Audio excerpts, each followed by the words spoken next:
नमस्कार, बहुत स्वागत है आप सभी का। आप देख रहे हैं आज की खबर और मैं हूं आपके साथ प्रगति ठाकुर। स्क्रीन पर दिख रहे सोशल मीडिया हैंडल के जरिए आप मेरे साथ वहां पर भी जुड़ सकते हैं और खबरों से रूबरू हो सकते हैं। चलिए अब बुलेटिन की शुरुआत करेंगे इस खबर के साथ, जहां उत्तर प्रदेश सरकार में मंत्री अनिल राजभर ने आज की खबर से खास बातचीत की है। इस दौरान उन्होंने कई मुद्दों पर विपक्ष को घेरा है।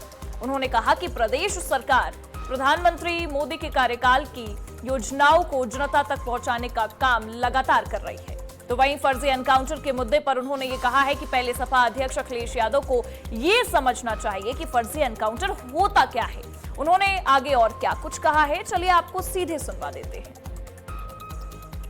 मोदी के 12 वर्ष पूरे हो चुके हैं। ऐसे में भारतीय जनता पार्टी एक अभियान के चलाने जा रही है, जो कि 5 जून से 21 जून के बीच में अभियान चलाया जाएगा। वो प्रधानमंत्री के जो कार्य हुए हैं पिछले 12 सालों में, उनकी योजनाओं को धरातल पर पहुंचाने का काम जो है भारतीय जनता पार्टी करेगी। ऐसे में हमसे बातचीत करने के लिए अनिल राजभर जी हैं, उत्तर प्रदेश सरकार में मंत्री हैं। सर, प्रधानमंत्री नरेंद्र मोदी के 12 वर्ष पूरे हो चुके हैं, उनकी योजनाओं को आप लोग धरातल तक ले जाएंगे, क्या रहेगा उसका रूट मैप, क्या रहेगा?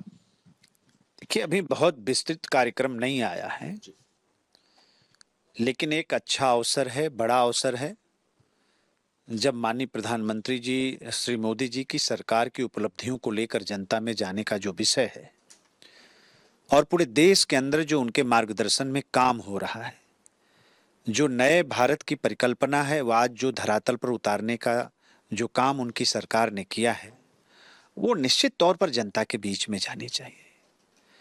आज विकसित भारत की बुनियाद इतना मजबूती के साथ पिछले 12 सालों में रखी गई है, तो देश को जानने का अधिकार है कि कैसे आज श्री मोदी जी की सरकार मां भारती की सेवा कर रही है, कैसे गरीब, हमारी महिलाएं, हमारे युवा, हमारे किसान के नाम पर कैसे सरकार समर्पित होकर जनता की सेवा कर रही है। आप बिल्कुल देखिए, प्रतिपक्ष के गाल पर जोरदार चमाटा लगाने का काम सर्वोच्च न्यायालय ने किया है।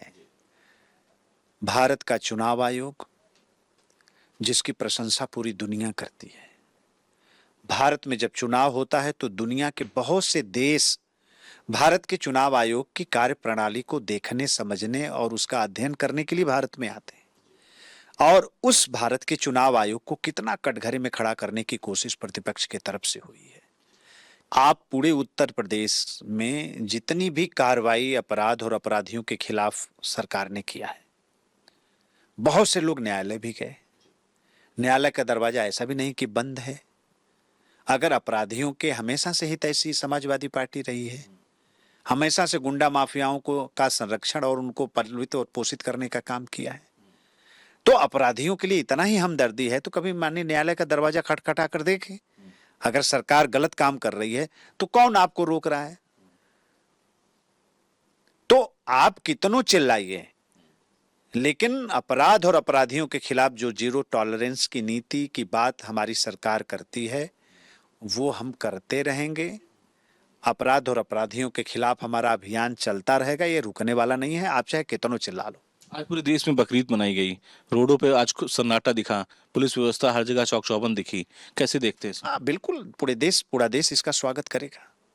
कोई भी पर्व हो, कोई भी त्योहार हो, शांति से मनना चाहिए। हम तो समाजवादी पार्टी के मुखिया से कहेंगे कि ये योजन सभा के कंधे पर बंदूक रख के गोली क्यों चला रहे हैं? कोई बात है तो आप सामने आइए। और सबसे पहले तो समाजवादी पार्टी के मुखिया जी को चाहिए कि अपने बिरादरी के आंकड़े सामने ले आए। राजभर उनकी बात में फंसने वाला नहीं। ये थे हमारे साथ बातचीत करने के लिए उत्तर प्रदेश सरकार में मंत्री अनिल राजभर, जिनका साफ तौर पे कहना है कि चाहे कोई भी पार्टी हो, लेकिन उनके समाज किसी के बीच में ना पड़ से और वो अपने हिसाब से, अपने तरीके से काम करें। कैमरामैन सुमित के साथ मैं संदीप मिश्रा, आज की खबर, लखनऊ।